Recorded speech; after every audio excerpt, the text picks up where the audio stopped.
Hey everyone, thank you so much for taking a few moments to watch this video about sleep. A huge topic, such an important topic. But before I do, as always, I would love it and it would mean a lot if you could like the video, subscribe to the channel, and please do share this video with anyone you think needs to hear this message. The more I get it out there, the more I can continue to grow and get this content to as many people as possible. So sleep, for me, this is the number one well-being tool that we have. It's also, for me, the number one performance tool. Sleep drives our output, our energy, our focus. Poor sleep also impacts our ability to manage stress, even the choices and decisions we make around food. But first off, let's talk about duration. Again, there is a lot of literature, there's a lot of podcasts, there's a lot of videos about sleep. And we always land on somewhere between 6.5 and 8 hours of sleep. The key though is quality over quantity. I function really well off of 7 hours of quality sleep. And we're going to talk about how you can optimize your bedtime routine, your nighttime routine, to get the best sleep possible. This is what works for me, what I do every night, the tools that I lean into when I need. But it's not about just duration. Having 13 hours sleep, 15 hours sleep, 12 hours sleep doesn't mean you're going to be more rested, perform better than someone that had 7.5 hours. Again, you want to look at the time spent in deep sleep and REM. So again, sleep is when we rest, repair, and recover, when our body does what it needs to do. So sleep is so important. Again, from a well-being perspective, but also from a performance perspective. So let me take you through what I think are the key components of getting good quality sleep. Again, this is what I believe works, what I've experimented and experienced, but there is a lot of other tools available, which we'll talk about at the end. A big component of this is light. We can have a whole category just on light. But interestingly, optimizing our sleep starts in the morning. I get up first thing in the morning and I go straight outside for about 15 minutes and get exposure to sunlight. What we want to do is we want to set our circadian rhythm, our body clock. This is when we tell our bodies to stop the production of melatonin and begin the production of cortisol. So the first thing every morning, get up, get outside and get some natural light. Now if we fast forward to when it's nighttime, when it's evening time, I'm a big believer in no screens 1 to 2 hours before bedtime. I'm going to leave my best tip to very last. This one was a game changer for me, but it feeds into this no screens 1 to 2 hours before we go to bed. Now remember, the smaller the screen, typically the bigger the impact. Why is that? It's closer to your face. A phone we might hold here. A laptop we might have here, and a TV is going to be hopefully on the wall. So the smaller the device, typically the bigger the impact. There is some evidence actually showing that if we are watching our phones at nighttime, actually tilting it up, so we're projecting the light slightly away from directly into the eyes, is beneficial. But ideally we just want all those screens down.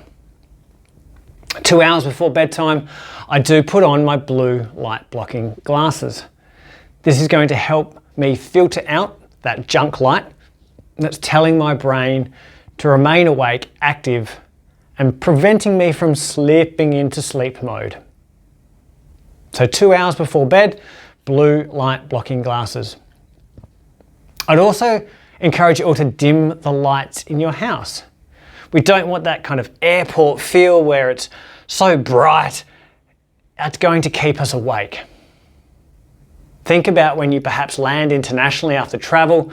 It's been a long flight and where you've come from, it's nighttime, but you land in that airport and all that light is in your face. How do you feel? What are your energy levels compared to if you were back home or on perhaps a dim plane? Getting those lights down is really important. So light is a category to itself to optimize sleep. So get out in the morning, get some sunlight. As the sun's rising, that's the best time. About 15 minutes. It's also a really good opportunity for some grounding or earthing. Get those shoes and socks off, straight onto the grass. No screens 1 to 2 hours before bed. Blue light blocking glasses 2 hours before, and dim those lights in the house where possible. But now, what else is there? What else is there that we can do to optimize our sleep? Meditation is a fantastic tool. I use it every day. It looks different every day. Some days I might get 5 minutes of meditation. Some days I might get 20 minutes of meditation. But for me, the key is if I'm doing it at nighttime, stop it at 10 minutes of meditation before bedtime. I found that if I go beyond 10 minutes, I really impact my ability to get to sleep.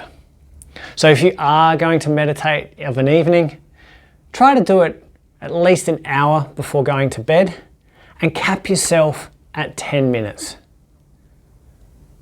As wonderful as like a 20-30 minute piece of meditation might be, it may potentially impact your sleep as well. But now let's talk about exercise. First off, the old analogy is, when's the best time to train? When's the best time to exercise? The answer is whenever you can. So when I'm talking with clients and they're saying, well, when should I do my lifting and when should I do my cardio and when should I do XYZ type of fitness? Well, the answer is when you can. Let's build that in around our life. But now this doesn't impact everyone the same. So disclaimer, how it impacts me versus how it impacts you might be slightly different. But high intensity exercise really close to bedtime, I believe and I've found impacts my ability to get to sleep. Again, it could be because of the adrenaline, it could be because of the elevated heart rate, it could be because I'm warmer than I would be, I'm physically hotter than I would be had I not trained. And that really impacts, again, my ability to just get to sleep. It takes me longer to get into sleep. Another one is what I call, what they are called, is binaural beats. The idea here is that it plays at slightly different frequency in each ear. So there's lots of apps that you can download. You put the earbuds or the traditional ones on the cords like I use, and it plays a different frequency in each ear. The difference between the frequency is called the binaural beat. And this frequency will replicate a brainwave that has a certain outcome. For example, a deep sleep frequency is somewhere between 1 to 4 hertz. And so the difference between the two played in the ear will be somewhere between 1 and 4 hertz. And that really helps me and my clients that have used it enjoy a much deeper sleep. So now what's this number one? What's this number one tool that I have to optimize your sleep? It's actually setting a bedtime alarm. We have an alarm to wake us up. But why don't we have an alarm to tell us to go to bed? Why this works really well is that I found life is busy. We've got family, perhaps, we have commitments, we have work, we have television for those that love of an evening to watch TV.